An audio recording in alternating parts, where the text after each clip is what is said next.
ilan pang lungsod at munisipalidad ang nagkansela ng face-to-face classes mula preschool hanggang senior high school dahil sa matinding init ng panahon.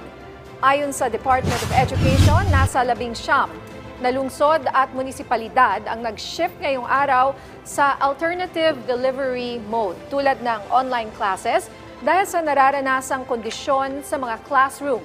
Nauna nang sinabi ng DepEd Task Force El Nino na maaaring magsuspinde ng face-to-face classes sa mga lokal na pamahalaan sa gitna ng mga posibleng epekto ng mataas na temperatura, lalo na sa mga estudyante. Nagpaalala na rin ang Pag-asa na dumarami na ang mga lugar sa bansa na umabot na sa danger level ang heat index. Kabilang sa mga epekto nito ang heat cramps at heat exhaustion na maaaring maranasan kapag matagal na nabibilad sa matinding init.